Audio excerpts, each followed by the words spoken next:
kaibigan, sa araw na ito ay maririnig po ninyo ang testimonya ng isang nilalang na nais ibahagi ang kanyang kwento upang kapulutan ng aral. Siya po ay si Tekla. Aaminin ko nung una, isa akong taong mapagsamantala sa kapwa. Ang mahalaga lamang sa akin noon ay pera. At yun ay nakukuha ko sa pamamagitan ng aking negosyong karinderya. Pero dumating sa aking buhay ang mga problema dulot ng aking kasamaan at labis ko yung pinagsisisihan. Ito ang aking buhay.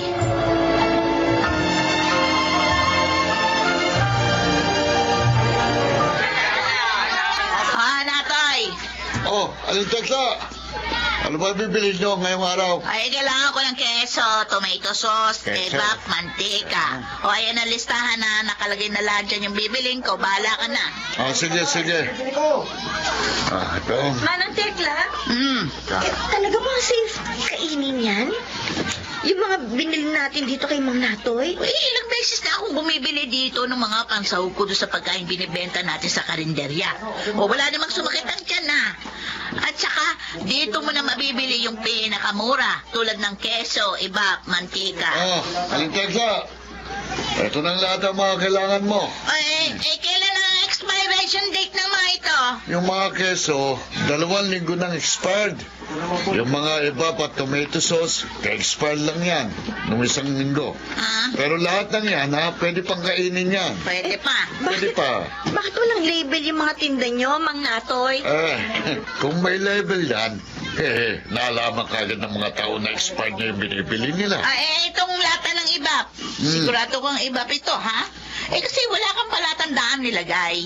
Sigurado kung iba pang mga yan kahit tinanggal ko na yung label. Mang Natoy, talaga bang safe kainin yung mga expired na pagkain tinitinda ninyo? Bakit hindi mo tanungin sa amo mo? Alam mo, Mabel, yung expiration date na yan ni Kemi-Kemi lang yan. O itong keso, pwede mong kainin kahit na expired, basta walang amag o mabahong amoy. O itong ibap, pwede yan, basta walang kalawang yung lata. Ay, nako, Mabel, sa panahon ngayon, kailangan mo na maging praktikal.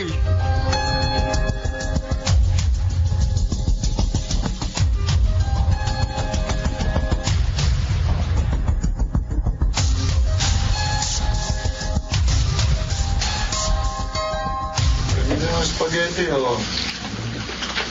ay, Aling Tekla, pabili nga nitong spaghetti mo, 6. Tapos anim. palabok 3. Okay, Suki. O, ikaw, Mang Froilan, ano yung order mo? Itong pansit, magkano? Ay, 10 piso lang yan kada order. Itong palabok. 10 piso lang din. Kadalasan, nasa 10 piso lang kada order ang mga tinitindang pagkain ni Aling Tekla. Tulad nitong pansit, yung palabok, spaghetti, sopas, at yung lugaw. Talaga, Estela? Oo! Wala naman. Ay, talagang mura ang pagkain ko. Ay, tulong ko na rin yon sa komunidad natin. Kaya nga palagi ako dito bumibili. Kasi sulit ang pera ko. Mura na, malinis, masarap pa. Nako, Aling Tekla. Mukhang magiging suki mo na ako, ah. O, ilan yung order mong pansit at palabok? Bigyan mo akong tigdalawang order sa pansit at saka palabok. Yan ang ipapakain ko sa pamilya ko. Tapos ako, dagdagan mo na rin ang 2 order ng sopas, ha? Sure, Suki. Mabel, ano? Kailan ka ba matatapos dyan sa niluluto mo? Kanina pa yan na. Maluluto na po itong sopas. Lalagyan ko na lang po ng evap. Aling Tekla, pwede pa ba itong evap? Kasi yung lata may kalawang sa ilalim. Buksan mo nga. Gamitin mo yung abrelata. Titingnan natin kung pwede pang gamitin. Oho. Ayan, bukas na po. Titikman ko lang, ha? Okay pa ito, ha?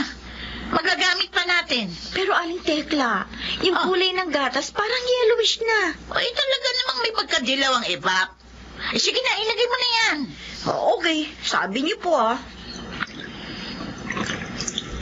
Ayan, nasalin ko na po.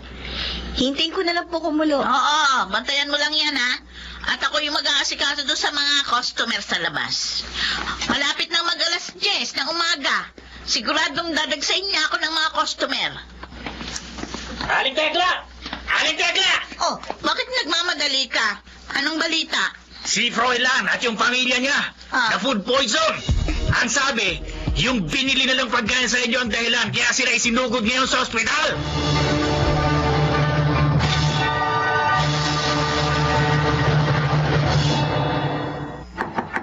Aling Tekla! Aling Tekla, buksan niyo itong pinto! Oh, Mabel, bakit? Parang takot na takot ka. Aling Tekla, nabalitaan niyo na ba? Marami nagsumbong sa barangay ng mga tao na food poison natin. May ilan na lumusot pa sa bahay ko kanina. Buti na lang nakatakas ako. Ano? Ilan sila? Marami sila! Nirereklamo nila yung sopas na niluto natin kanina. Pagkatapos doon nila kainin yung sopas, ay sumakit ng ang ebensya nila. Ay ba, hindi ko kasalanan yan. Ha? Ikaw ang nagluto, kaya ikaw ang managot. Anong sabi nyo? Aling Tekla, malinis ako magluto. Ang sabihin ninyo, kasalanan ninyo kasi gumagamit kayo ng mga expired na pansahog na binibili nyo kay Mang Nato. Aba! Ay, ang kapal ng mukha mo? Baliktarin pa ako? Eh, totoo naman eh. Kayo ang punot dulo ng lahat ng problema ito. Aling Tekla, hindi ako!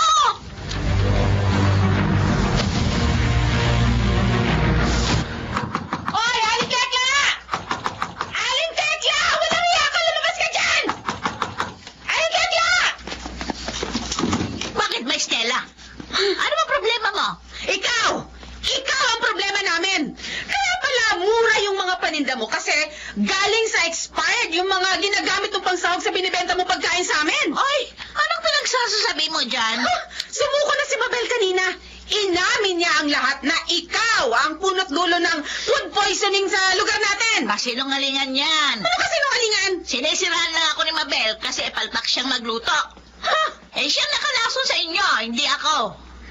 Ay, eto na pala mga pulis. Pulis. Tama pala ang dating namin, Aling Tekla. Ah? Iniimbitahan namin kayo ngayon sa presinto para imbestigahan ang nangyaring food poisoning kung saan sangkot ang karinderya nyo. Ikulong niyo ang babaeng yan. Walang konsensya.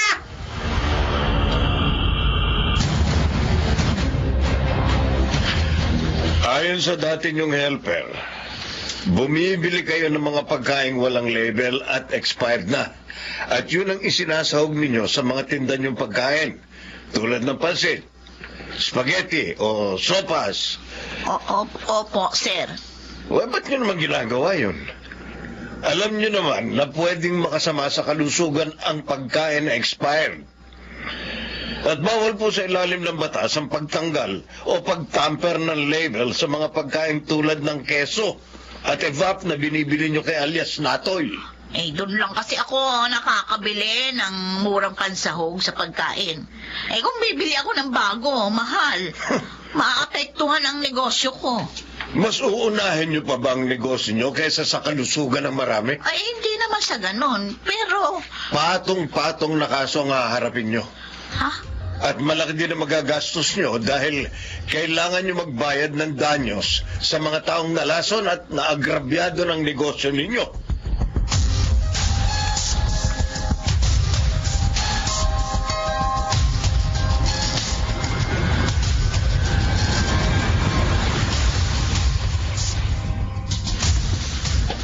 Sarado na ang Teklas Karinderya dahil sa mga paglabag nito sa health and sanitation and food safety laws ng bansa. Buti nga sarado ng karendra yan. Manloloko yan si Tekla. Yan ang karma!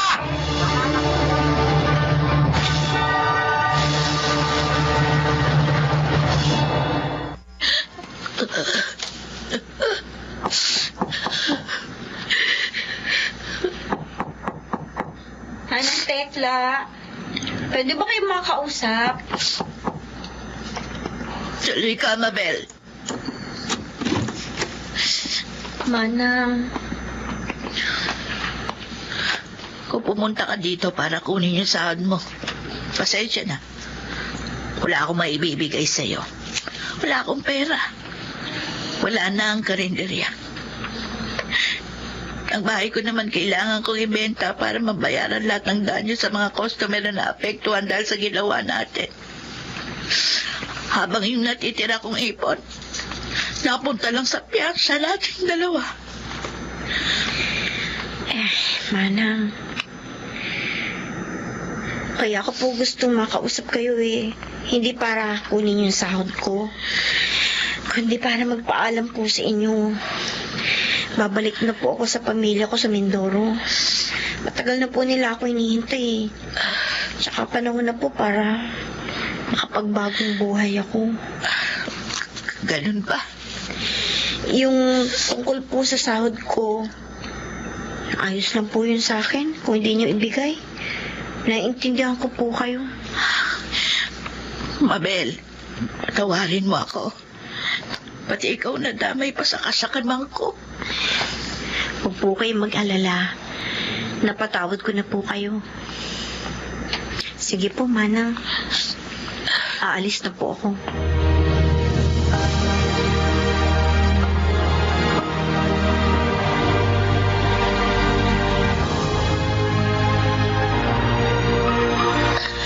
Totoo ang karma. Dahil sa ginawa kong masama sa kapwa ko. Unti-unting nawala sa akin ang mga naipundari ko. Ang karinderya. Ang mga naipon kong pera. Kayo naman ang aking bahay. Tingin ko pa ang grasa ngayon. Namamalimos para lang may makain. Tapos natutulog lang ako sa gilid ng kalsada. Nilalangaw. Walang gustong tumulong. Ano ba ito? Nagawa kong kasalanan. Ay, Diyos ko. Patawarin niyo na po ako.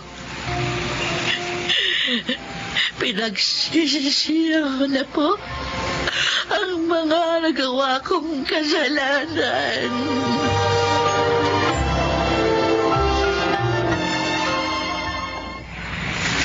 Palimos po.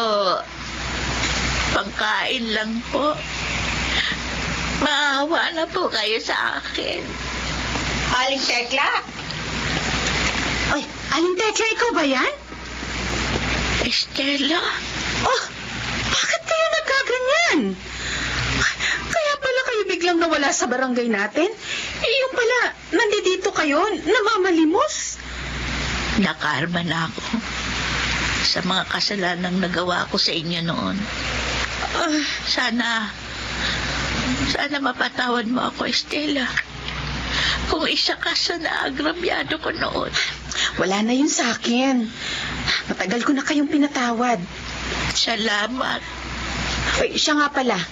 Baka gusto niyong sumama sa akin sa simbahan. Doon, sa Immaculate Conception. Pwede nila kayong matulungan sa sitwasyon niyo ngayon. Sige. Sasama ako sa iyo.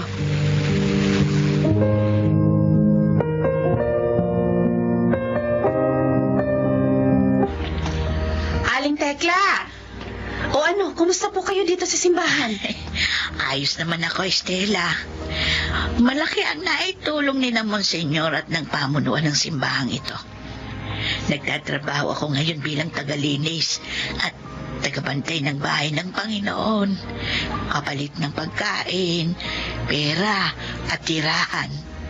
May kwarto ako sa likod ng simbahan. Doon ako ngayon nakatira. Mabuti naman kung ganon. Masaya ako sa buhay ko ngayon. Pakiramdam ko, mas napalapit ako sa Panginoon. Stella, salamat.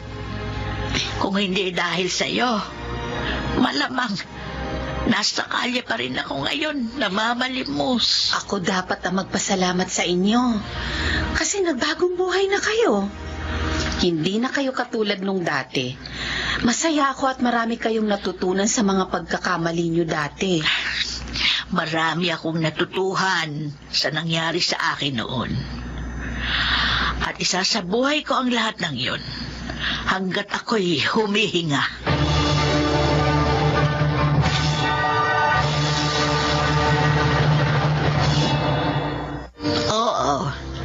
Marami akong aral na natutuhan sa mga karanasan kong yun. At yun ay nagagamit ko ngayon sa aking pagbabagong buhay. Sa ngayon, patuloy pa rin ako sa paglilingkod sa Diyos sa pamamagitan ng paglilinis at pagbabantay sa kanyang sagradong tahanan. Itinuon ko na rin ang aking sarili sa mga proyekto ng simbahan, lalo na kung may kinalaman sa pagkakawang gawa. Sana'y magsilbing inspirasyon ang aking kwento sa lahat. Basta tatandaan lang natin palagi, walang imposible sa pag-ibig at awa ng Diyos. Ako si Tekla, dating tindera. Ito ang aking buhay. Mga nagsiganap, Chiquit del Carmen Amor, Jenaline de la Cruz, Maynard Landicho, Phil Cruz, Leonel Benamin, at Rosana Villegas. Naglapat ng angkop na tunog Jerry Mutia, sa musika ni Buboy Salonga. Supervisyong teknikal Eric Lucero at Bong Muyar. Mula sa panulat ni Krishna Senga. Sa direksyon Salvador M. Royales. Ito ang aking buhay.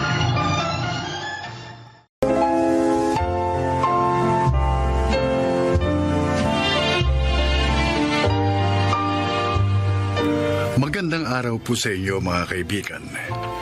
Isa na namang nilikha ang magbabahagi ngayon ng kwento ng kanyang buhay. Siya ay si Kunching.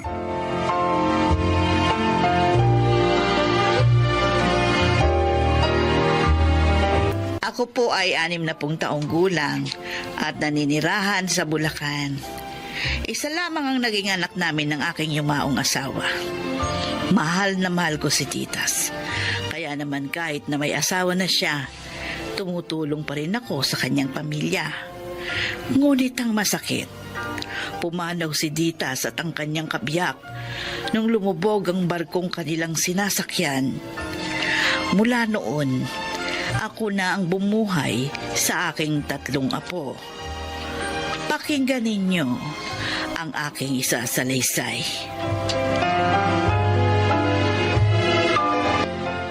Lola, bakit nagtinda pa rin kayo ng isda? Sabi niyo po masakit ang ulo niyo. Kanina pa yun na po. Uminom na ako ng gamot sa sakit ng ulo.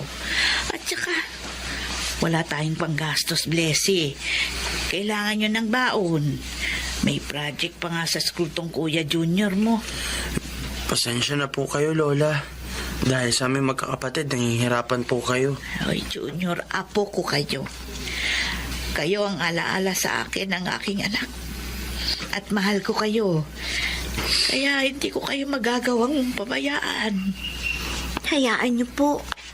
Pag nakatapos po kami ng pag-aaral, kayo naman po ang paglilingkuran namin.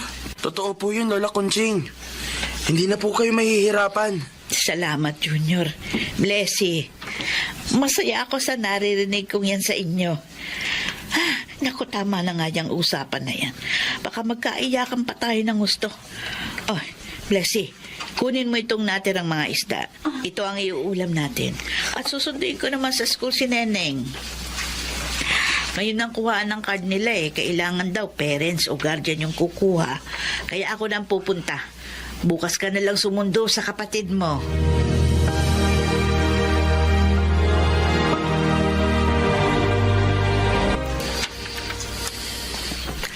Ito pong bayad namin sa binili naming isda, Aling Kunching. Salamat, Fernando. Sipag na talaga, no? Kailangan. Dahil may 3 akong apo. Gusto kong mabigyan ng magandang kinabukasan ng mga yon. Hindi naman no sa dinidiscourage ko kayo. Pero, makakaya nyo pa kayang gawin yun? Matanda na kayo. Hindi ho madali ang magpalaki at magpaaral ng mga bata. Oo, alam ko yun. Pero may alam ho akong paraan para mabawasan ang problema nyo. Ang hirap nyo. Anong ibig mo tukuyin? Alam nyo naman na wala kaming anak ng asawa ko, di po ba? Oo. napagkasunduan namin na umampon ng bata. Dahil magaan ang loob namin sa apo ninyong si Neneng, sanang gusto naming ampunin. Ano? Gusto niyong ampunin ang apo ko? Kung papayag ho kayo, gagaan ang pasa ninyo, Aling Kunching, kapag nasa amin na si Neneng. Bibigyan pa namin kayo ng konting halaga para may magamit kayong punan sa isang maliit na negosyo.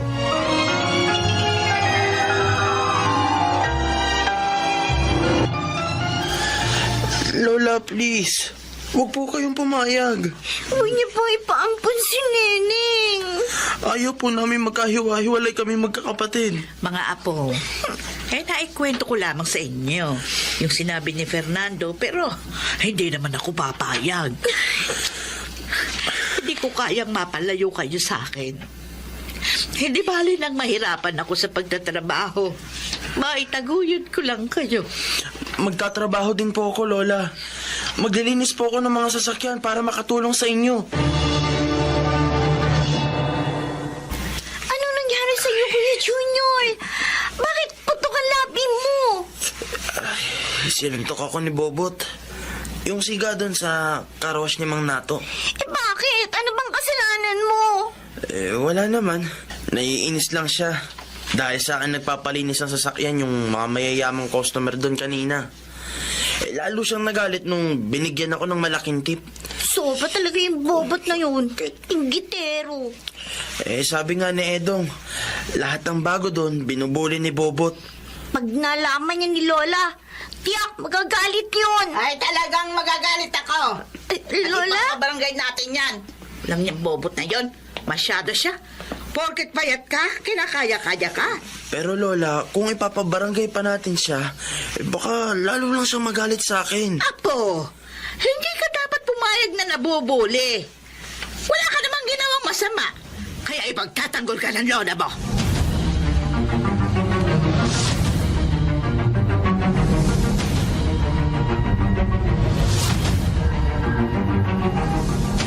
Oh, Blessy. Papasok ka na ba? Ay, kayo po pala, Alimbelia. Opo, Ang lola mo. naglako na po ng isda. Ano ba nangyari doon kay Junior? At saka sa lola mo? Salbahe naman po kasi talaga yung Bobot na yun eh. Kaya tama lang po, naturuan siya ng leksyon. Ay, mahal na mahal talaga kayo ng lola mo. Oo. Mahal din po namin siya, Alimbelia. Mapalad kayo sa pagkakaroon ng isang lolang tulad niya.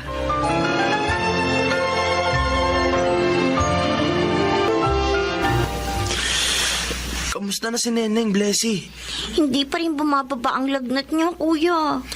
Dapat kasi kagabi pa sinabi mo na yan kay Lola. Hindi ko naman alam na nilalagnat siya eh. Kanina ko lang nalaman. Kasi kanina lang siya nagsabi sa akin. Napainom mo na ba siya ng gamot sa lagnat? Oo, 2 beses na. Pero may lagnat pa rin siya eh. Bakit kaya? Tapos kuya, may napansin pa ako sa kanya. Ano yun? Ang dami niyang rashes. Ha? Naku, sana dumating na si Lola. Para madala na sa doktor ang kapatid natin.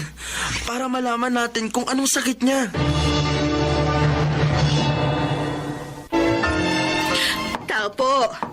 Tao po, Belia. Ay, sandali lang.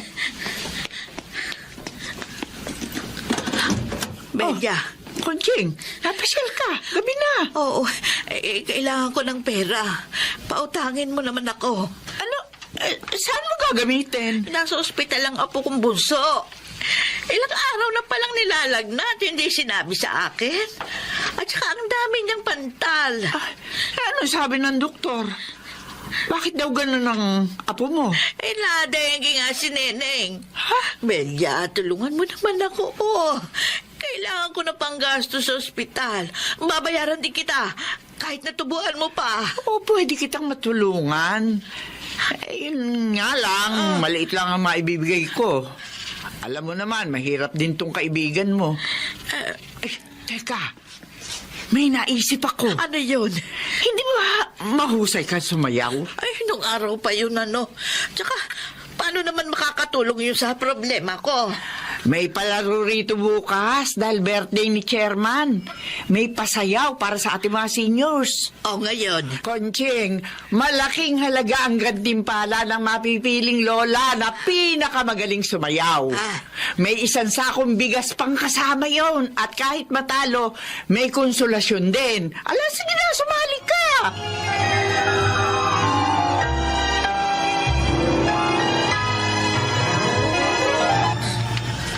Ngayon naman, ang susunod nating kalahok ay si Aling Kunching.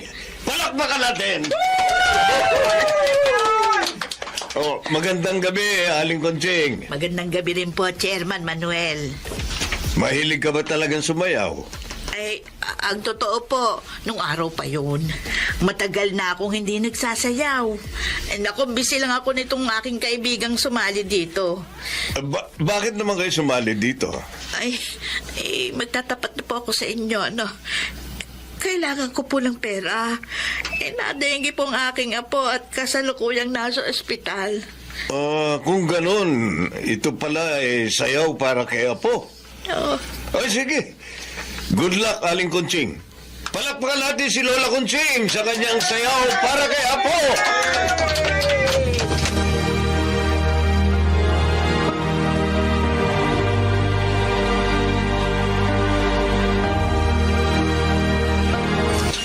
Bakit kaya wala pa si Lola? Nagtataka na nga rin ako, Blessy. Sabi niya, gagawa lang siya ng paraan para magkapera. Nang may panggastos naman tayo dito sa ospital. Kawawa naman si Lola, kuya. Ang dami na niyang problema dahil sa atin.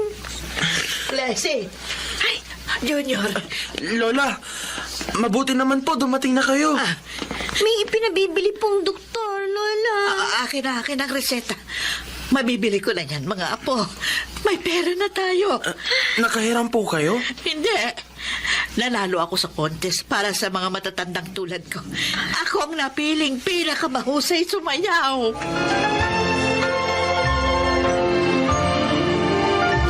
Chairman, napasyal po kayo. Opo, Aling Kunching. Oh, kumusta na po ang apo ninyo? Ginagamot pa rin ho.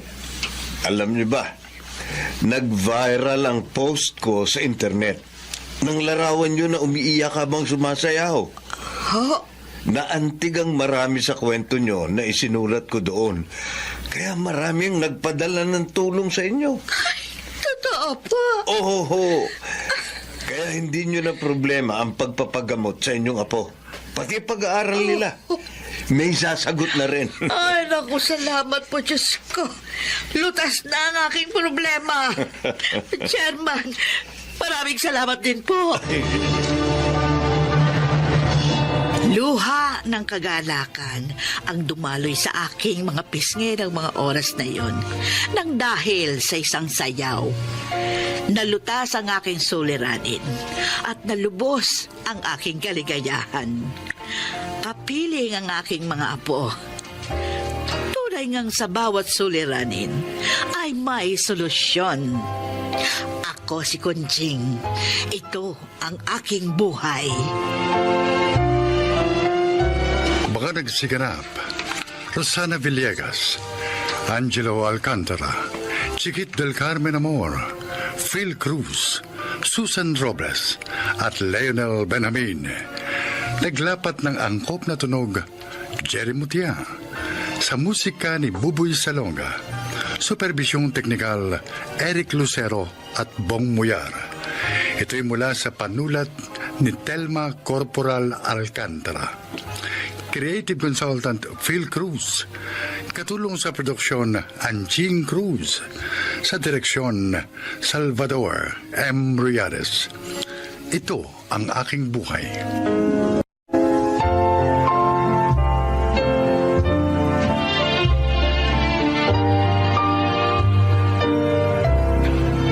Magandang araw mga giliw naming tagapakinig. Sa araw na ito, inyong maririnig ang kwento na kapupulutan nyo ng aral sa buhay. Siya ay si Tomas.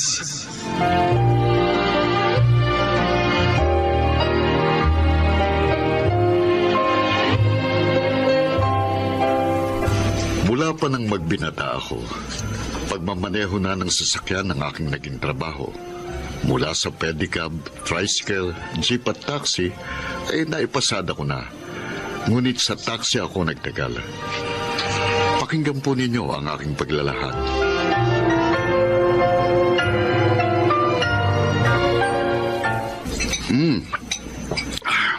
Ang sarap talaga ng tinolang manok. Ang sabihin mo, masarap dahil kompleto sa Ricardo. Kaya naman Hindi pala. tipid. At saka, masarap yata ako magluto. Teka, bakit hindi kumakain ng dalawang anak natin, Ay, Alma? May pinagmamakto lang dalawang yan, Tomas. Darwin, bakit ba? Cindy, ano ba problema? Finals po namin sa Makalawatay. Oh, Kailangan ko na pong bayaran ng kulang ko sa tuition fee ko. oo nga pala, no. Malaki-laki rin palang kulang mo sa school. Ako naman po, may kailangan biling project. Project na naman? Opo. Ano ba naman yan? Bawat subject na lang may project na ang mamahal naman. Ganun po talaga, Itay. Sa private school kami nag-aaral Dapat talaga, Elma. Hindi mo na lang sila ipinasok sa private eh. Oh, tingnan mo tuloy. Nahihirapan tayo. Tomas, mas maganda ang turo sa private at mas maayos dun. At saka po, Tay, lahat ng kapitbahay natin sa private school nag-aaral ang mga anak nila. Kawawa naman kami kung kami lang ang hindi tutulad sa kanila. Gawan mo na lang ng paraan ang kailangan nila. Total, papasada ka naman ngayon. Oh, Bestre. Hindi ka ba papasada? Tapos na akong pumasada. Ha? Kumita na nga ako eh.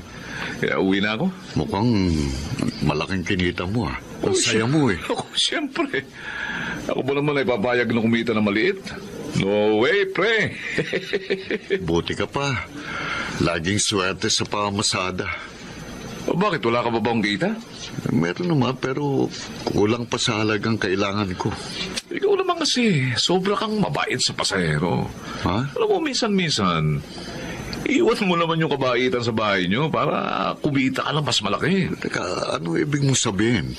Ikaw naman, oh. Hindi ka naman bagong driver. Ibig kong sabihin, pre, magkaroon ka ng konting gulang sa metro. Ha? Tapos, mangontrata ka rin. At ang pinakamaganda sa lahat, ha? Yung ginagawa ko. Bakit? Ano ba ginagawa mo? Bili sa'yo ni Bestre ang kwintas na yan, Lota? Ay, oo, Elma. Regalo niya ng birthday ko. Oh, buti ka pa. Naririgaluhan ng ganyan kamahal ng asawa mo. O bakit? Hindi ka ba nabibigyan ng ganito ni Tomas? Ay, nako, hindi. Lagi kaming kapos. Dahil sa gastos ng mga anak namin. Teka. Alam ko na. Ha? Sabihin mo sa asawa mo, bumarkada sa asawa ko. Para naman maambunan siya ng swerte namin.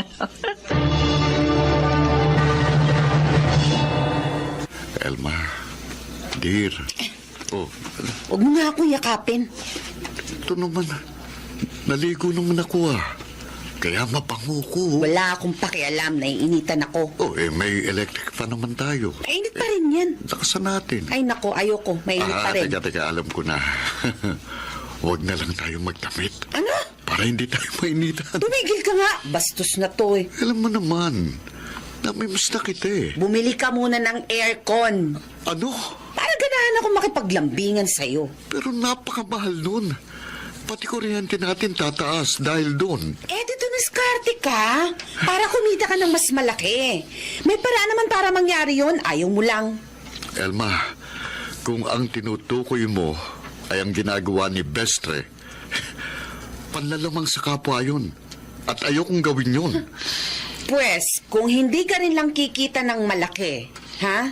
Hindi mo rin makikita ito. Elma naman. Hindi mo makikita yan. Huwag naman ganyan. Asawa kita eh. Magsariling sikap ka muna kung gusto mo. Ha?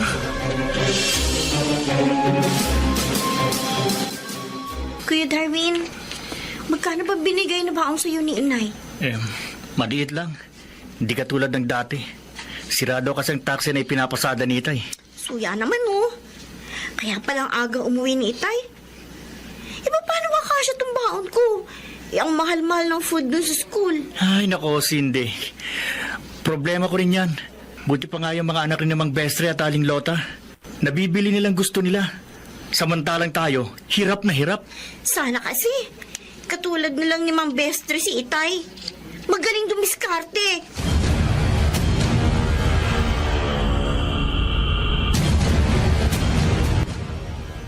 Oh, Lota. Saan mo dadalhin yung ulam na dala mo? Kina Elma, Bestre. Ha? Oo, ilang araw na kasing sira yung taxing ipinapasada ni Tomas. Ay, nako. Kaya, eto, bibigyan ko sila ng ulam. Yun naman kasing si Tomas eh. Ayaw makinig sa akin. O yan tuloy, naghihirap sila ng pamilya niya. Kausapin mo uli. Palagay ko, makikinig na sa'yo yun. Tinuruan ko na si Elma ng dapat gawin eh. Para mapapayag niya si Tomas. Ano? O ano naman na itinuro mo? Tomas, ilang araw nang sirang taxing pinapasada mo. Ano? Wala ka man lang gagawin para magkapera tayo? Aba, hirap na kami ng mga anak mo. Elma, humahanap naman ako ng ibang mailalabas. Ang kaso wala akong makita. Kaya hihinto na lang muna kaming kumain, ganon? Pati mga anak mo hindi na muna papasok sa eskwela? Hindi naman sa ganun. Konting tiis lang. Hayaan mo, maghanap ako ng mauutangan. Anong tiis? Mula nang ikasal tayo, puro tiis ang ginagawa ko. Tomas naman, pag ginawahin mo naman kaming pamilya mo. Nagsisikap ako, alam mo naman yan. Kulang! Kulang ang pagsisikap mo. Pati mo gayahin si Bestre. Para mapaginhawa mo kami kung ayaw mong iwang kadami ng mga anak mo. Hindi mo alam ang ginagawa ni Bestre. Masamang trabaho niya. Hindi masama yun. Tinutulungan niyang maglibang yung mga taong masalapi. Kaya nagkakapera siya. Ang masama yung nagnanakaw, nanguhold up. At yun namang tulad mo na walang ginagawa upang maayos ang pamilya. Sakit mo naman magsalita. Mas masakit ang mangyayari pag hindi ka kumilos. Iiwan ka namin ng mga anak mo. Kaya kumilos ka na. Ay, gabi na po Bakit wala pa si Itay? Wala naman po siyang labas dahil sira yung pinapasada niyang taxi. Palagay ko, pinablan siya sa pananakot ko sa kanya kanina. Kaya yun, sumama na siya kay Bestre. Mabuti nga. Ibig niyo po sabihin, kunwari lang yung sinabi niyo kay Itay kanina na iiwan natin siya? Oo, syempre. Yun kasi ang turo ni Lota sa akin. Para makumbinsi ko ang tatay niyo na sumama sa trabaho ni Bestre. Ano po bang trabaho ni Mang Bestre bukod sa pamamasada ng taxi? Nagdi-deliver siya ng gamot sa isang kondominium. Kaya malaki ang kinikita niya. Nay! Oh! Nay!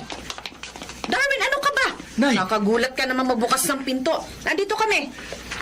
Nay, si Mang Bestre po. Oh, Bakit kuya? Napano si Mang Bestre? Sabi ni Along Lota, hinuli daw ng mga pulis. ano? Oh, Diyos ko. Ang tatay niyo, baka kasama niya. Elma! Ang asawa ko, Elma! Bakit ba siya hinuli ng mga pulis? Dahil sa pagdi-deliver niya ng ecstasy at iba pang bawal na gamot sa isang kondominium. Lota, kasama ba niyang asawa ko? Mabuti nga hindi niya nakumbisi si Tomas mo. Kung nagkataon, pati siya, nakakulong na ngayon. Kasalanan ko lahat, Elma. Ako nagbuyo sa asawa ko na gumawa na masama. Lota. Ako at ang mga luho ko.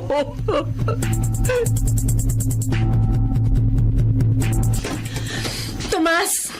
Oh, Lota, Cindy, Darwin, bakit narito kayo? Sinamahan po namin si Inay na sunduin kayo, Itay. Nalaman po kasi namin na narito kayo kinamang mulong. Nag-alala kami. Dahil 2 araw ka nang hindi umuuwi. Kaya sinamahan ako ng mga anak natin. Pasensya na kayo kung napag-alala ko kayo. Ayokong umuwi na walang dalang pera. Kaya tinulungan ko si Paring Mulong na ibenta ang kotse ng kapatid niya doon sa mayamang kakilala ko. At sinuwerte naman kumita kami. Tomas, Ba't payakap-yakap pa? ako ang dapat tumingi ng pasensya sa'yo. Dahil sa pagkainggit ko sa iba. Dahil sa kagustuhan kong masunod ang luho ko, muntik na kitang ibuyo sa paggawa ng masama. Patawarin mo ako. Kami rin po ni Cindy, Tay. Humihingi ng tawad sa inyo. At pangako po, hindi na kami magiging maluho. Magiging matipid na po kami. At pahig na rin po kami mag-aral na lang sa public school ni Kuya. Basta, huwag lang po kayo mawawala sa amin. Natutuwa ako sa mga sinasabi nyo, pero nagtataka rin ako. Bakit pa kayo nagbago? Hinuli ng mga pulis si Bestre. Ha? Dahil sa masama niyang trabaho. At yun ang ayaw naming mangyari sa'yo. Mabuti na lang pala. At hindi ako sumama sa kanya. Patawad talaga, Tomas. Patawad. Pangako, ibang Elma na ako mula ngayon. Tinupad nga ng aking pamilya ang kanilang mga pangako. Ngayon ay tapos na sa koleyo ang aking panganay na anak. Sana po'y kinapulutan nyo ng aral ang aking inilahad. Ako, si Tomas, isang taxi driver, at ito ang aking buhay. Baka nagsigarap, Phil Cruz, Jeneline de la Cruz, Maynard Landicho, Chiquit del Carmen Amor, Jun Legaspi, at Susan Robles.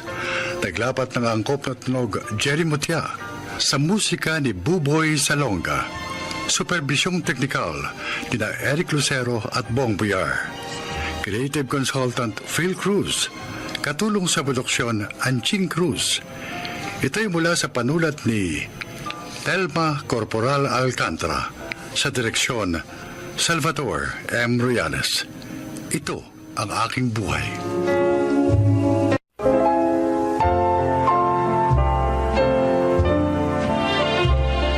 Mga kaibigan, pakinggan po natin ngayon ang isa pang natataking kasaysayan na ilalahad sa atin ni Arnie.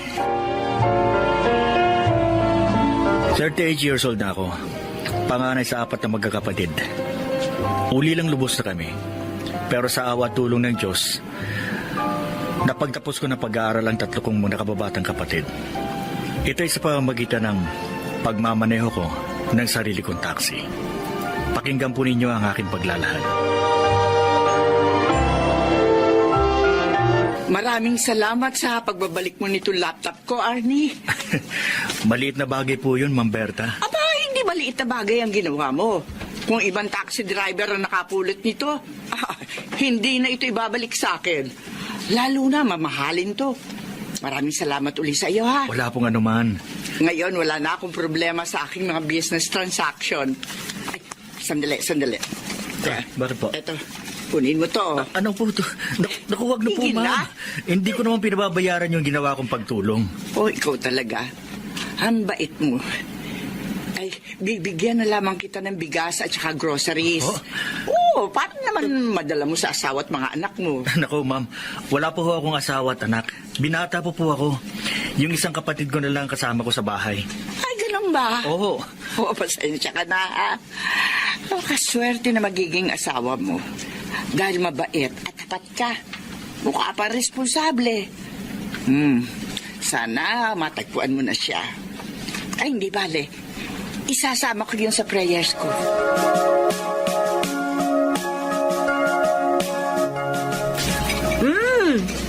Ang sarap nitong ulam na binigay sa'yo ng tinulungan mo pasahero, Kuya. Sige na, kumain ka lang dyan. Hindi lang yan ay binigay kay Kuya, Ate Lucy. Meron pang maraming dilata at bigas. Wow! Ayoko nga sanang tanggapin kaso ikinarga sa taxi ko kaya wala na ako nagawa. Ariin ko na rin na bigay yun ng kaibigan ko. Ang bait mo kasi, Kuya. Tapat ka pa. Kaya natuwa siya sa'yo. Sayang nga lang. Hanggang ngayon wala ka pang asawa. Oo nga, Kuya. Sila Kuya Frank at Ate Lucy may asawa na. Tayong dalawa na lang ang wala pa. Hindi mag-asawa ka na, Calvin. Kuya naman, siyempre, dapat mauna ka. Dahil ikaw ang panganay at akong bunso. Ay, naku. Hindi na siguro ako makakapag-asawa. Kuya! Okay lang naman Dahil kontento na ako sa buhay ko ngayon. Napagtapos ko na kayong tatlo. May sarili na rin akong bahay sa taxi. Pero iba pa rin ang may asawa at anak, kuya. Siguro, hindi pa rin nakakalimutan ni Kuya Silota yung dati niyang nobya na ipinagpalit siya sa mayaman. Tol, matagal ko nang nalimot yun. Talaga lang na maligaya na ako sa buhay ko ngayon.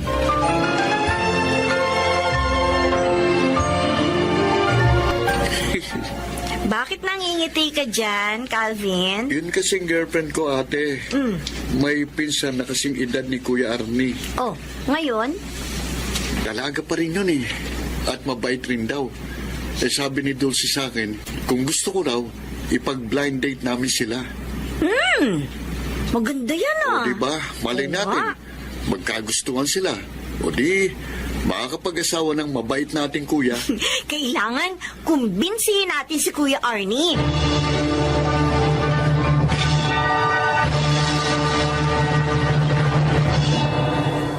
Bakit naman ayaw mo sa suggestion ng mga kapatid mo, Arnie? Joel, kung talagang itinakda ng Diyos sa makapag-asawa ko, mangyayari yun. Kahit pa hindi ako maghanap, siya ang kusang darating.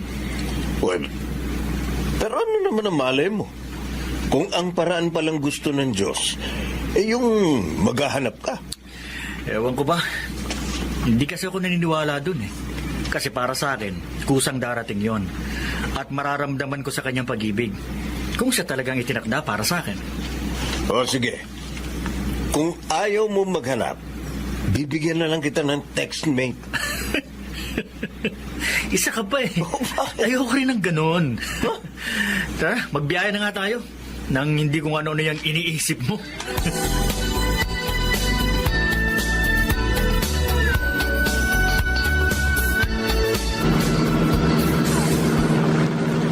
Ma'am, saan ko po kayo sa Makati ihahatid? Sa JP Rizal, mamang driver. Ituturo ko na lang sa inyo yung bahay ng tita ko. Okay po. Huwag po kayong magagalit, ma'am, ha? Tingin ko kasi parang malapit na kayong mga anak. Bakit nag-iisa lang kayo naglalakad? Dapat kasama niyong asawa niyo. Wala na akong asawa, mama. Ho? 6 na buwan na siyang patay. Ano ko? Ganun po ba? Oo. Sorry ho. Okay lang yun. Tanggap ko naman. Namatay siya sa isang aksidente sa probinsya. Ang bata niyo namang nabiyuda. Siguro yun talagang kapalaran ko. Kaya nga, naisip ko na iwan na lang yung probinsya. Doon na lang kami titira sa... Doon nga, sa sinabi ko sa yung bahay ng tiyahin ko. Ganun po ba? Oo. Kaya... aray. Ma'am? Sumasakit na naman. Ang alin pong sumasakit, ma'am? Andyan ko. Oh? Kaninang umaga, sumakit na ito eh. Nawala rin naman. Kaya nga, bumiyahe na ako agad, papuntang Maynila. Kaso ngayon, mas masakit na. Ma'am, sa ospital lang kita dalhin. Baka kasi manganganak ka na eh. Pero hintayin ako ni tita. Tatawagan ko na lang ho siya. O kaya naman, pupunta ako. Aray. Ibigay mo lang sa akin ang address at cellphone niya.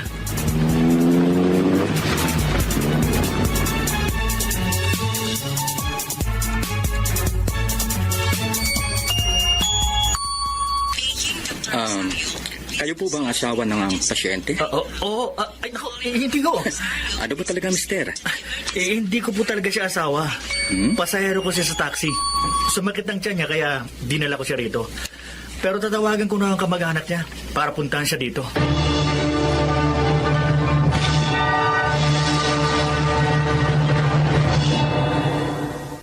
Lumeng. Oh, kumusta na pakiramdam mo?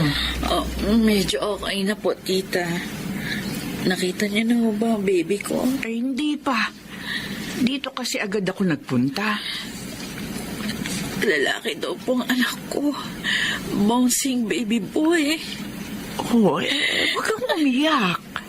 Baka ka mabinat. Naawa ako sa anak ko, Tita Berta. Hindi man lang niya nakita ang kanyang ama. Pamangkin, tatagan mo pa ang loob mo. Lalo na nga ngayon may anak ka na. Tubing, dumating na raw ang tita mo. Kaya uwi na ako. Sige, Arnie. Maraming salamat sa iyo, ha? Ay, Arne! Ma'am? Ikaw ang tumulong sa pamangkin ko. Oo, kayo palang tita ni Luming? Magkakilala kayo? Oo, Iha. Oo, kabait na tao ito, oo. Minsan na rin niya ako natulungan. Hindi ko po akalain na dito tayo magkikita uli, ma'am. Oo nga. Ani, pwede kayang ikaw na ang kunin namin service paglabas ni Luming sa ospital. Sira na naman kasi yung sasakyan ko. Sige ho, wala akong problema. Payag po ako.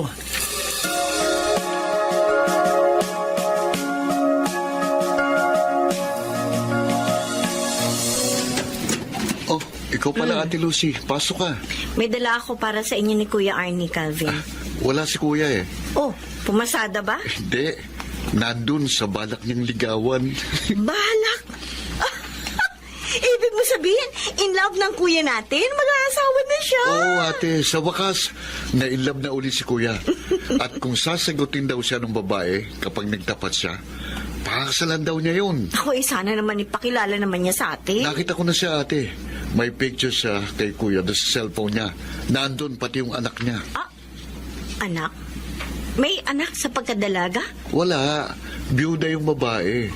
Napakaagang na byuda. Kasing edad ko nga lang siya eh.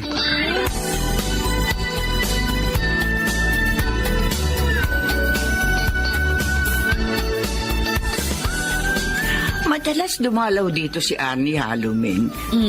Panay dinandala niya ng mga pasalubong sa inyo ng baby mo.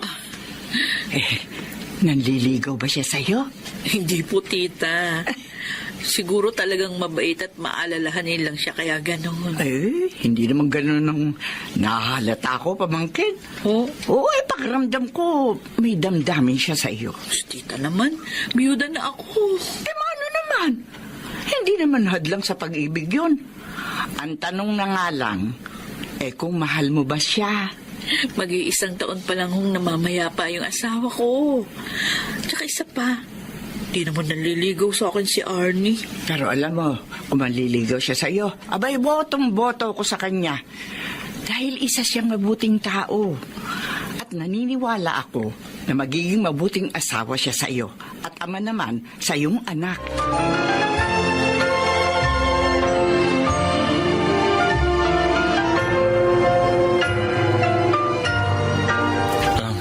Luming, para sa'yo. Regalo na naman. Palagi ka na lang nagdadala ng kung ano-ano sa akin, Arnie. Nakakaya na sa iyo. Wala ka namang dapat ikahiya eh. Ako ang may gustong gawin yun. At yun ay dahil mahal kita, Luming. Ha? Arnie? Totoo ang sinasabi ko. Akala ko nga, di na ako iibig pang muli. Makalipas ang pagkabigo ko. 12 taon na nakakaraan. Pero, meron na akong anak. Luming, handa ko siyang ituring na tunay kong anak. Tanggapin mo lang ang pag-ibig ko sa'yo.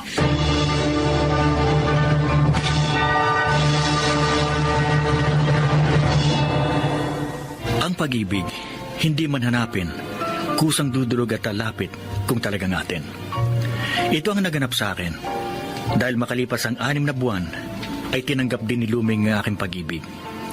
Ngayon ay kasal na kami at dinadala na niya ang bunga ng aming pagmamahalan. Sana po ay kinapulutan niyo ng aral ang aking kasaysayan. Ako si Arnie, isang taxi driver, at ito ang aking buhay. Mga nagsiganap, si Kid del Carmen Amor, Phil Cruz, Rosana Villegas, Susan Robles, Jonel Benjamin, at Maynard Landicho Jr. sa papel na Arnie. Naglapat ng angkop na tunog, Jerry Mutia, sa musika ni Buboy Salonga. Supervisyong teknikal nila Eric Lucero at Bong Muyar. Creative Consultant Phil Cruz. Production Assistant Anching Cruz. Ito'y mula sa panulat ni Telma Corporal Alcantara. Sa direksyon, Salvador M. Royales. Ito ang aking buhay.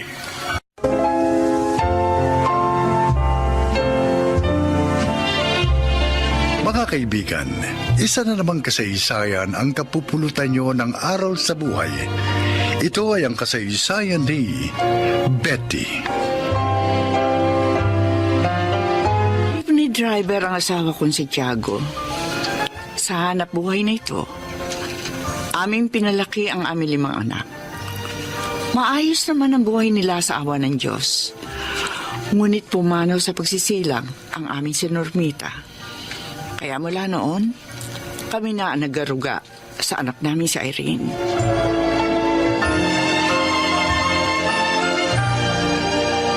Mamaya ka pa mamamalengke, Betty? Eh, bakit? Ihatid ko muna sa school yung apo kong si Irene. Ay, oo nga pala. Hatid sundo mo pala ang apo mong yun. O tapos na ba siya ng elementary? Malapit na siya makatapos ng high school mo na. Tingnan mo nga naman makakatapos na pala siya ng high school. O ano naman ang magiging trabaho niya? Gusto niya maging social worker. Kaya balak namin na ipasok siya sa kolehiyo. Ano? Gusto niya maging social worker? O paano niya magagawa yun? Pwede mangyari yun, Monang. Pahihirapan niyo lang ang sarili niyo ni Tiago. Pag tinuloy niyo yan, may edad na kayo, hindi na dapat kayo mahirapan pa. Ikaw naman, oo. Pagmasahihin niyo na lang siya, katulad nung ginagawa ng mga kapwa niya bulag.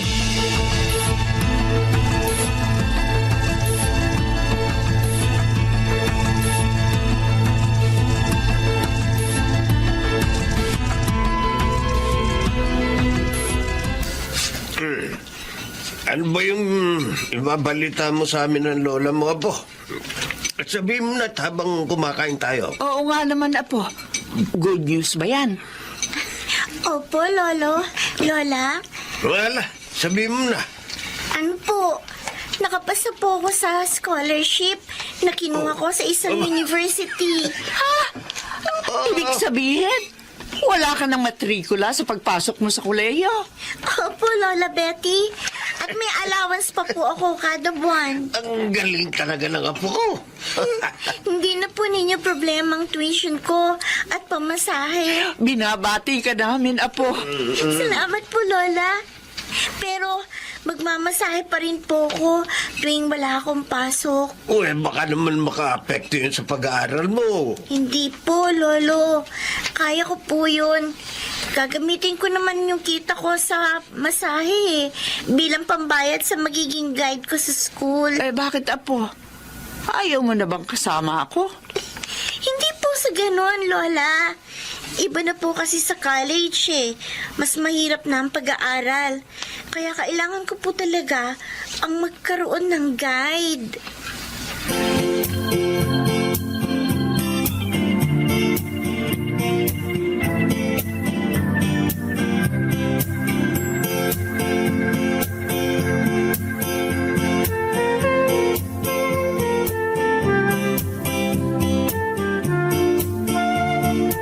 Ay, Tay. Ito, dinalang ko po kayo ng bigas at mga dilata, ho. Salamat, anak. Tama-tama yan. Sira kasi yung jeep na pinapasada ko ngayon. Ganun ho ba? Di pa paano ho niyan? Di makakapasok sa eskwelahan bukas si Irene. Dahil wala siyang baon. Hindi na namin problema ang baon at pamasahin niya, Darmo. Ang allowance niya sa university ang ginagamit niya doon. Okay, mabuti naman po. Responsable ang pamangkin mo. Siya nga rin ang nagbabayad sa kinuha niyang guide. Kinukuha niya yon sa kita niya sa masahe. Abay, dapat lang hong maging responsible siya. May kapansanan siya. At uli lang lubos pa. Ano po ba ang kinukuha niyang kurso? Yung social work? Ano ho? Social work? Gusto niya maging social worker? Ay wala namang masama sa pangarap ng pamangkin mo. Opo, Itay, wala nga pong masama. Kaso paano siya makatutulong sa mga nangangailangan? Siya itong pangunahing nangangailangan ng tulong. Baka wala siyang mapasukan trabaho niyan, Tay. Naku, sayang lang ang pera at panahon niya sa pag-aaral. Naniniwala kami ng nanay mo na may inilaang magandang kapalaran ng Diyos para sa iyong pamangkin. Tulungan na lang natin siyang hanapin yun. Ay, naku. Maswerte siya, maswerte. At sa inyo siya napunta. Dahil alam niyo kung akong nakakupkup sa kanya, hindi ko na siya pag-aaralin. Dito na lang siya tumulong sa bahay. Para mo naman sinabing hindi magtatagumpay siya. Kasi, tay, magmasahe na lang siya. Mas makaiipon pa siya eh.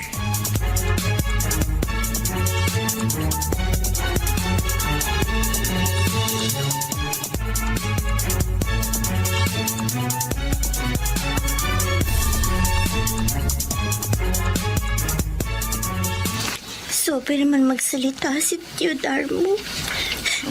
Irene, bakit ka umiyak? Lola Betty. Alam ko na. Dahil sa narinig natin sinabi ng tiyudarmo mo kanina? Ang sakit po kasi niyang magsalita, Lola.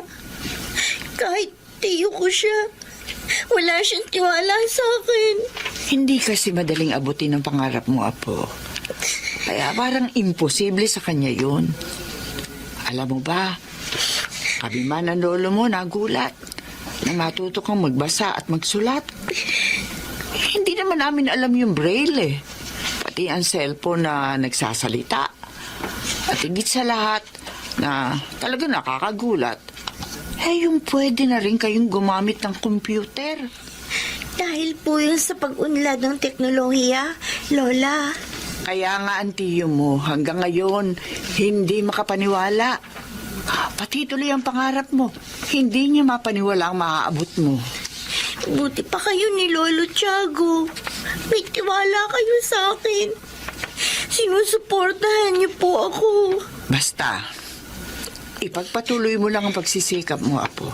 At balang araw, magtitiwala din sa iyo ang mga humahamak sa iyo. Huwag kang panghihinaan ng loob.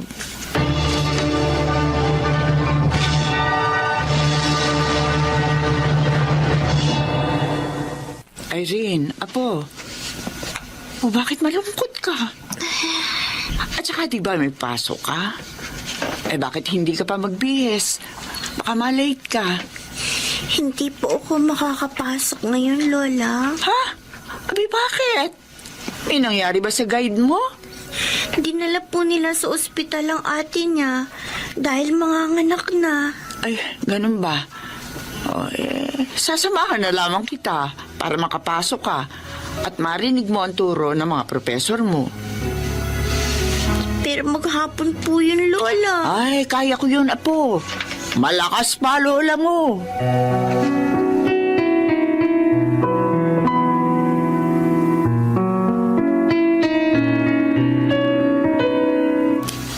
Hindi ka papasada ngayon, Tiago?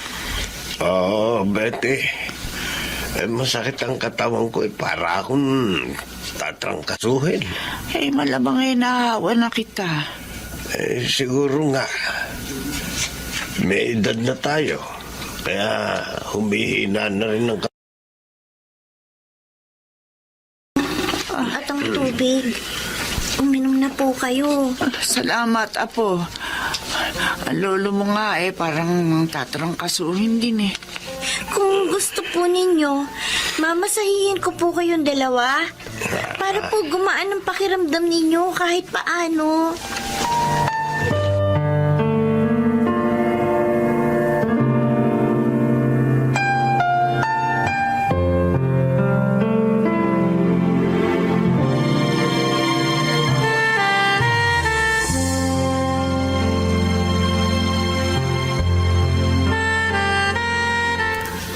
Nagkasakit pala kayo ni Inay. Tay. Oo, anak. Pero magaling na kami ngayon. Sana ho tinawagan niyo ko para lapadalan ko kayo ng panggastos. Yun nga sana ang gagawin namin. Bakit hindi po? Kaya lang, sabi ni Irene, ang ipon na lang niyang gamitin namin. Kikita pa naman daw sa uli. Naku, mabuti naman. Nakakaipon siya. Kaya tama lang naman na tulungan niya kayo ba? Dahil sa laki ng pagsuporta niyo sa kanya. Hindi nakalilimot ang pamangkin mo, Darmo. Kaya sana, baguhin mo na ang maling pananaw mo sa kanya.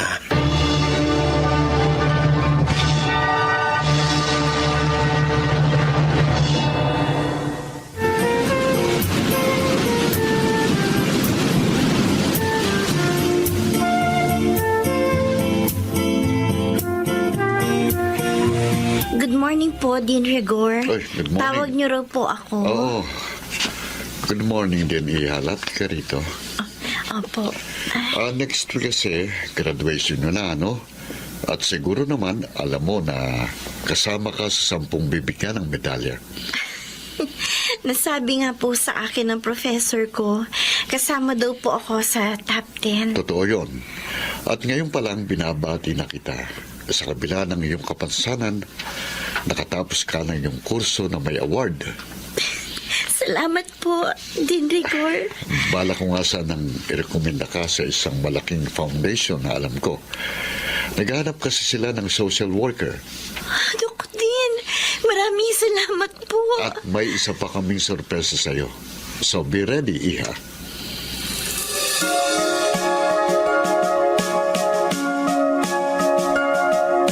O-order ka sa akin ng pansit at buto, Betty eh. Ay, oo, Monang. Para hindi na ako magluluto. Manok na lang ang bibiling ko. Ay bakit? Ano bang meron? Graduation na ng apo ko sa Makalawa. Abay! Tignan mo nga naman ano. Oo. At matatapos na pala siya sa kolehiyo. Ay, oo, Monang. May papasukan na nga siya trabaho eh. Ay talaga? Ay saan? Inirecommend na siya ng kanilang din sa isang foundation. Oh, di mabuti. Nagbunga rin ang pagtsatsaga mo, Betty. Determinado rin kasi ang aking apo mo nang kahit naman magtiyaga ako, kung ayaw niya mag-aral, wala rin mangyayari, di ba?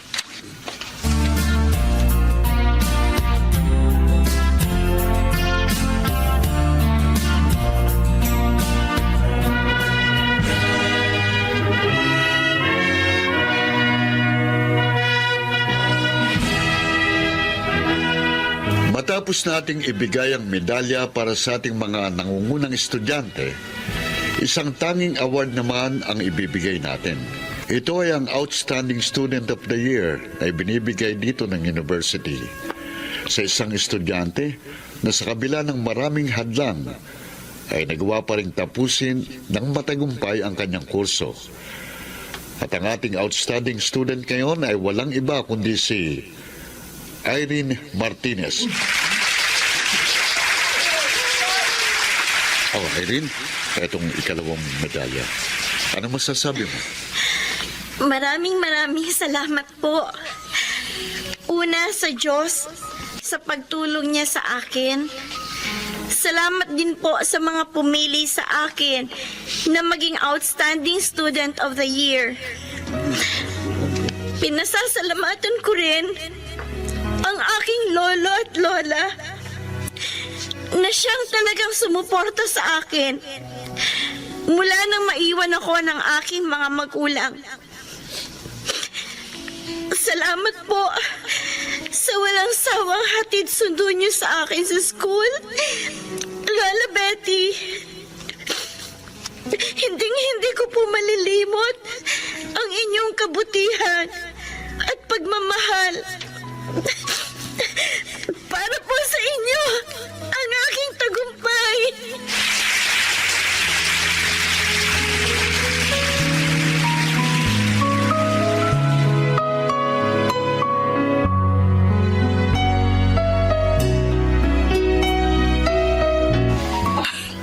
Ikaw talaga, apo. Piniiyak mo ako. Nagsabi lang po ako ng totoo, Lola. Kayo po talaga ni Lolo Tiago ang inspirasyon ko. Oh, salamat, Apo. Pinaligaya mo kami ng iyong lola. Pinabati ka namin. Congratulations din, Irene, ha? Jodar mo, Sumunod ako sa inyo. narito pala kayo. Oo. Eto nga, nang malaman kong graduation mo ngayon, pamangkin, ito, pumunta ako rito. Talaga, pinabati kita, ha? Ang galing mo, ang galing. Karapat-dapat lang sa'yo ang mga award mo, ha? Salamat po, Tio. Pero kung tutuusin, sina Lola at Lolo po ang dapat sabitan ng medalyang ito.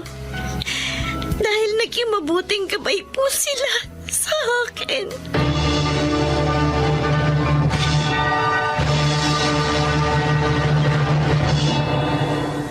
Parang ako ang gumraduate din ng mga sandaling yun.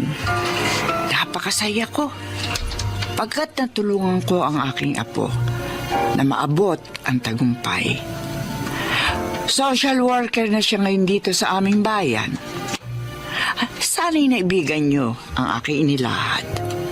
Ako si Betty, isang lola. At ito, ang aking buhay.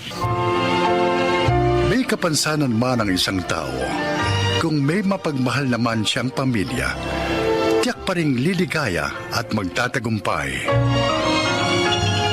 Mga nagsiganap, Junel Benjamin, Chiquit del Carmen Amor, Rosana Villegas, June Martin Ligaspi, Phil Cruz, at Susan Robles sa papel na Betty. Naglapat ng angkop na tunog Jerry Mutia sa musika ni Boboy Salonga, supervisyong teknikal Eric Lucero at Bong Villar, creative consultant Phil Cruz, production assistant Anching Cruz. Ito'y mula sa panulat ni Selma Corporal Alcantara, sa direksyon Salvador M. Reales. Ito ang aking buhay.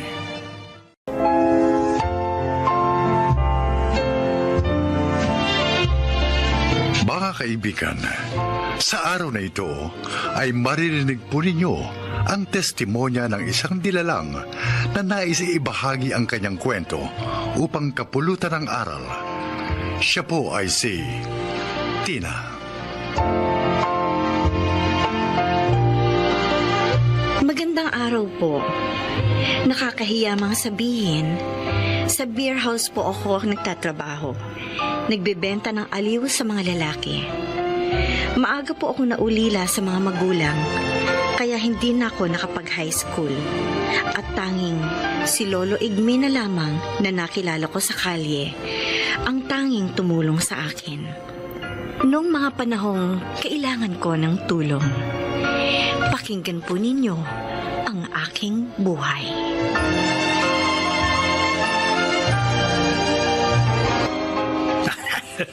Ang sarap mo talaga, Tina. Wala kang kupas. Hoy, nakadalawa na tayo Bayaran mo na ako, Rufo. Dapat may tip, ha? Bitin pa ako eh. Isa pa tayo. Ano? Nakadalawa ka na, hindi ka papagod? Bakit? Di mo na ba kaya? Sabihin mo lang. Bibigyan kita ng gamot para lumakas ka. Ha? Ayoko ng drugs. Hostess lang ako pero hindi ako adik, ano? At saka, kaya ko ba? Huwag kang mainis. Gusto mo ng malaking bayad, di ba? Kaya dapat, paligayahin mo ng gusto ang parokyano mo, di ba? Ha?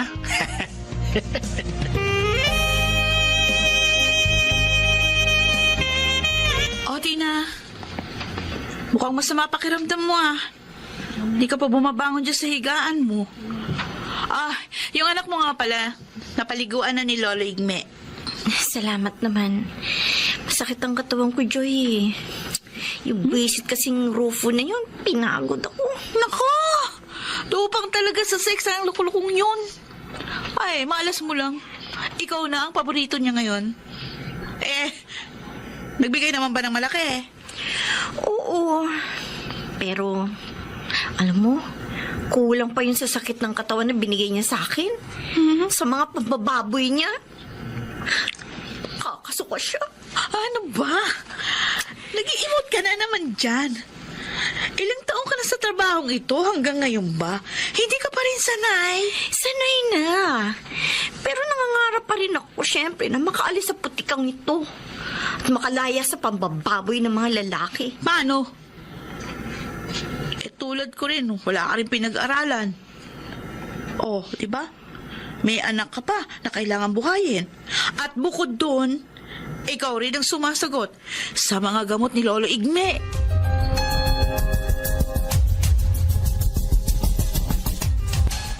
Lolo Igme, ito na po mga gamot ninyo. Nabili ko na po para sa 1 linggo. Nakakahiya naman sa iyo, Tina. Hindi kita kadugo, pero ikaw pa ngayon ang tumutulong sa akin. Huwag niyo na pong alalahanin yun. Tinulungan niyo rin po ako nung buntis ako at naghahanap ng matutuluyan. Kinupkup niyo kami ng anak ko. Kaya, Ngayon naman po, hayaan yung gantihan ko ang inyong kabutihan. Uy, pero sakitin ako ngayon. Pabigat na sa'yo. Parang ako pang nagbabaon sa iyo sa putikan eh. Ay, huwag po kayong magsalita ng ganyan. Hindi po totoo yan. Napasok ako sa trabaho ito dahil sa kahirapan ng buhay at sa kawalan ng pinag-aralan. Kaya, Lolo, wala po kayong kasalanan.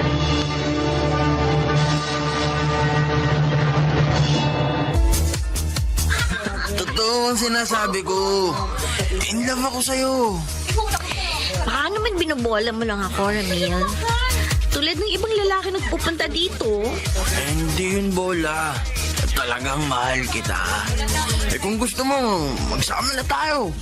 Para mapatunayan ko sa'yo ang damdamin ko.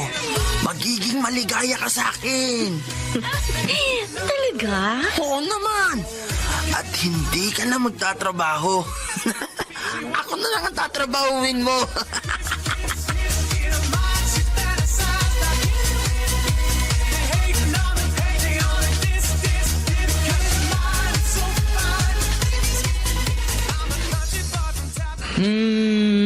Para yung punta ni Ramil sa beer house, ha?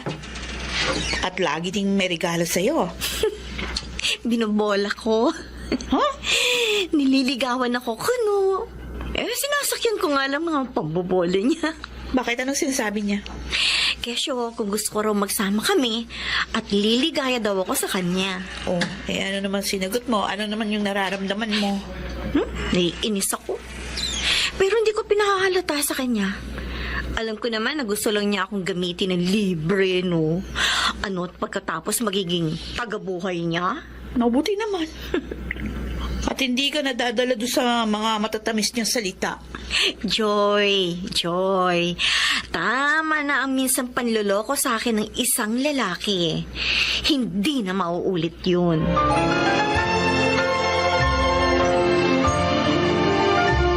Lolo Igme, Ikaw pala, Joy. Gusto mo na bang kumain? Handa na itong pagkain na. nasaan si Tina? Umalis. May bibilhin daw sandali sa mall. Ha? Na mga kailangan din sa bahay. Ay, bakit hindi niya ako ginising? Sana nakasama ako. Meron pa naman akong gustong bilhin. Sayang nga. Pero malamang na parating na yon. Kanina pa umalis eh. Dapat nga narito na siya eh. Bakit po wala pa?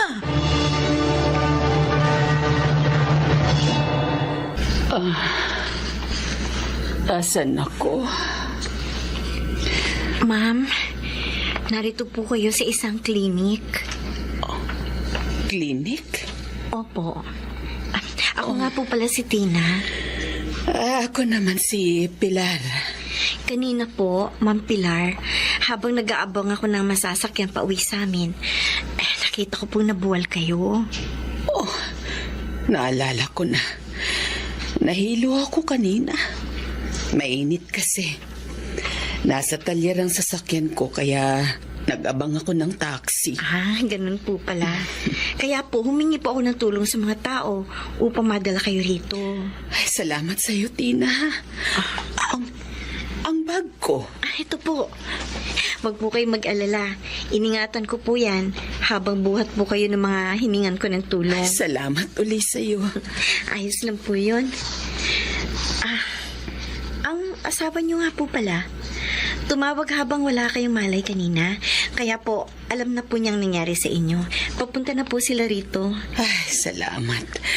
Wala na pala akong dapat alalahanin. Ma'am Pilar, pagdating po ng mister niyo, aalis na po ako ho. Baka nag-aalala na sa akin si na Lolo Igme eh. Lolo? Opo. Ulila ka na ba sa mga magulang? Opo, pero hindi ko po tunay na lolo si Lolo Igme. Siya po ang tumulong sa amin noon ng aking anak.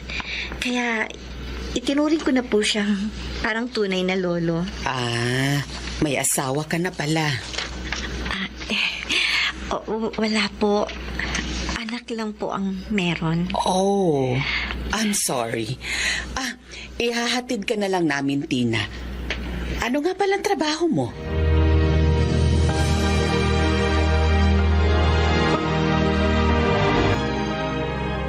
Yun pala ang dahilan. Kaya ngayon ka lang nakauwi. Oo, Joy. Sila ba yung sakay nung magarang kotse na nagkatid sa'yo? Oo. Alam mo, ang bait nilang mag-asawa. Alam ba nila trabaho mo? Oo. Pinagtapat ko. Nakakatuwa naman itong kaibigan ko. Matulungin na. Honest pa.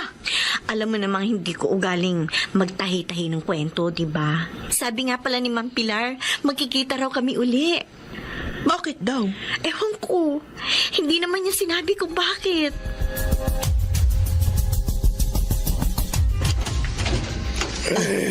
Magandang hapon po. Magandang hapon din po. Sino po sila? Ako po si Pilar. Nariyan po ba si Tina? Ay, kayo yung tinulungan niya. Ako nga po. Ay, tuloy ho kayo at tatawagin ko. Sige po, tuloy.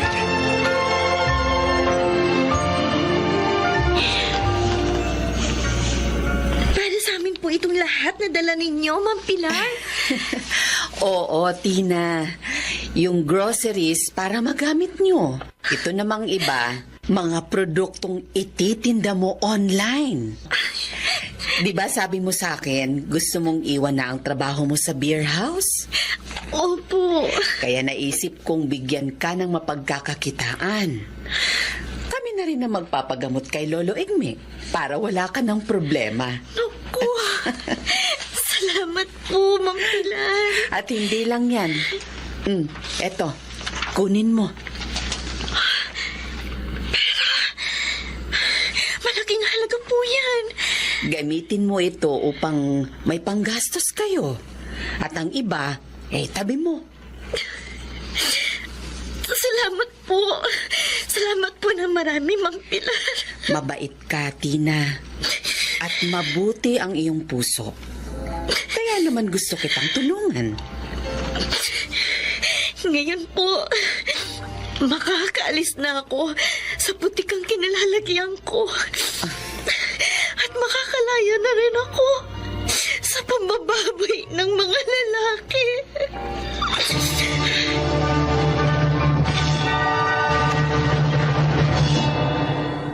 Walang pagsidla ng aking kaligayahan ng mga oras na yon. Ang isang maliit na pagtulong ay nagbunga ng katuparan ng aking pangarap. Tunay ngang habang may buhay ay may pag-asa. Sana po kinapulutan ninyo ng aral ang aking inilahad. Ako po si Tina at ito ang aking buhay. Mga nagsiganap, Leonel Benjamin, Rosana Villegas, Maynard Landicho, Angelo Alcantara, Jeneline de la Cruz at Chiquit del Carmen Amor. Naglapat ng angkop na tunog, Jerry Mutia. Sa musika ni Buboy Salonga. Superbisyong teknikal, Eric Lucero at Bong Muyar. Ito'y mula sa panulat ni Thelma Corporal Alcantara. Direksyon, Salvador M. Royales. Ito ang aking buhay.